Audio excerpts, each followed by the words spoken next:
Hello everyone, I hope we are all good.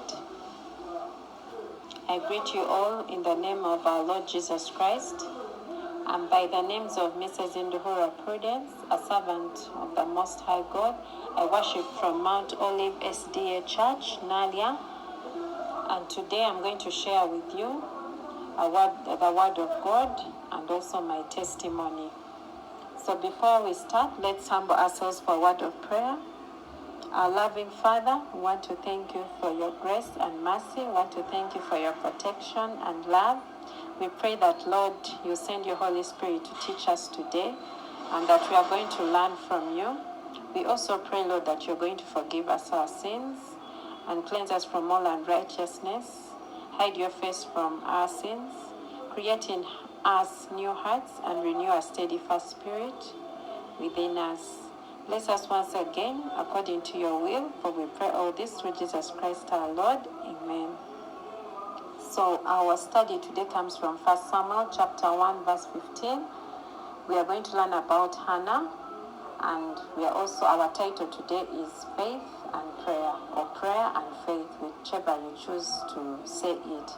And our reading again comes from 1 Samuel chapter 1 verse 15. It says, "And Hannah answered and said, 'No, my Lord, I am a woman of a sorrowful spirit. I have drunk neither wine nor strong drink, but have poured out my soul before the Lord.'" I read again. "And Hannah answered and said, 'No, my Lord, I am a woman of a sorrowful spirit. I have drunk neither wine nor strong drink, but have poured out my soul before the Lord.'" So briefly, what I can tell you about Hannah is that this was a woman of faith, and this was a woman of prayer. She was a woman who trusted the Lord, and she was a woman who lived by every word that proceeded from God. So we have so much to learn from her today. And being a woman, and today is Women's Sabbath, celebrating 25 years, we want to learn a few things from her. Number one is that she showed grace and humility and restraint whenever Peninnah taunted and provoked her. You all know that Peninnah was the second wife to Elkanah, and Hannah was the first wife. Now, Hannah never had children. God had closed her womb.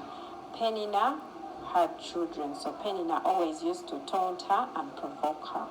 But she always showed grace and humility and never answered back. So as women, we ought to pick that from Hannah. Secondly, she made a promise to God, and this revealed her intimate relationship with God. And because of making a promise, she knew that God would actually fulfill what she wanted, and she kept her word. Then another lesson I learned is that she showed signs of spiritual maturity, and I take that from the way she answered Eli. You remember Eli falsely accused her while she was praying. After she had prayed, she started telling her how she was drunk. But Hannah approached Eli in a very much mature way, which showed that she was spiritually mature. Then fourthly, Hannah was a woman who kept her word and her promise to God. And her promise she made, she had kept it for 3 years. So many a times we make promises, but even after 2-3 months, when we start seeing things going the right way, we forget that we had made promises to God.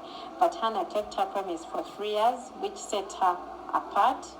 And those are lessons that we draw from, that when we make promises to God, we actually should fulfill them. And again, making a promise to God will also show how close we are to God. Now, on that same point, I realized that her highest joy was not in the child, but in God who answered her prayer. So she wanted to make her friend happy. God was her friend. Then lastly, I learned that Hannah had hope. Her hope in the Lord gave her the strength to rise above her infidelity struggles. So we ought to have hope and know that God, in our struggles and in all our tribulations and trials, God is amidst that, and your hope in God should be above all the struggles and challenges that we go through as women.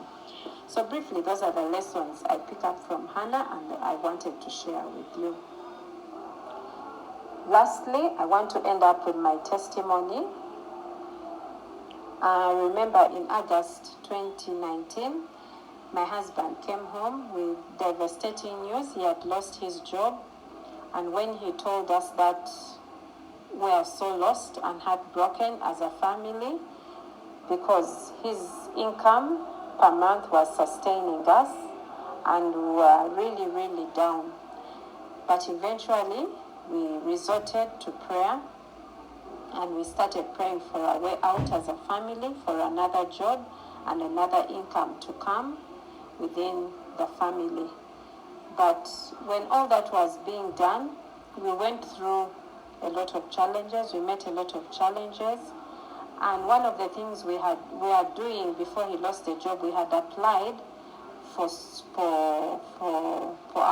Joyce, who is our firstborn. We had applied to an international Adventist school. We wanted her to start homeschooling, and the application had gone through and she needed to start schooling. So when this news came, we were like, what next? But what we decided as a family, we started praying. We prayed day and night, but nothing came through.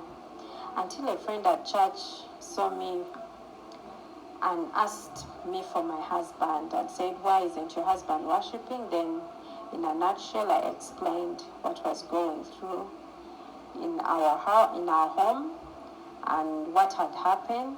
And immediately he promised work, and we went home and thanked God for the good news that we had received. But soon after he promised us, the lockdown started and work did not come through as we expected. So we didn't lose hope. We continued praying together with the children. We would wake up in the night and pray. At lunch we would pray. In the mornings we would pray. We'd pray all the time. Now one day my daughter was just speaking out loud, and she saw me and she said, Mommy, are you still praying? Because all she saw was Mommy praying all the time. So her statement made me laugh, and I'm like, oh, you mean this is how my daughter sees me every day praying? Then shortly after, they all started praying with me. Day and night, whenever they saw me praying, they would all come and pray. And one thing is that they understood that praying to God solves everything. So during also that time, my husband's skin changed to vitiligo because of the stress.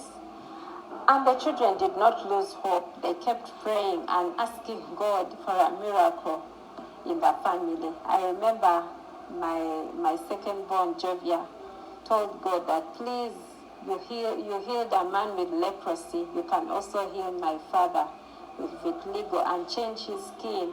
And Jovia would even mention the specific areas where the vitiligo was. And we would pray morning, lunch, evening, and in the night we would keep praying for a miracle for our family.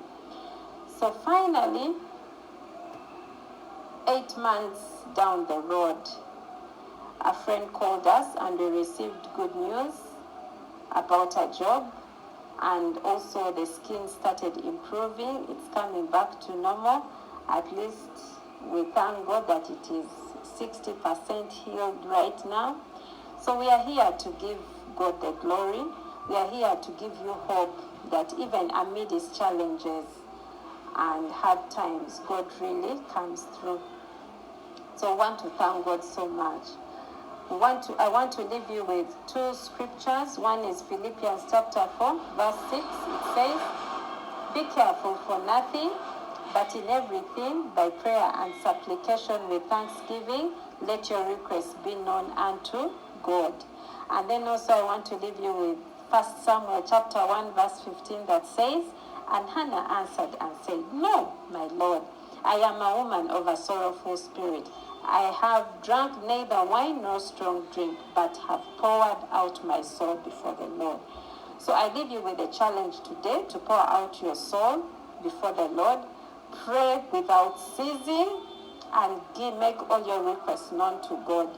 Be anxious for nothing. He will let you through whatever you're going through, and he will pull you through with victory, and you'll have a testimony. Thank you. God bless you. Have a lovely day.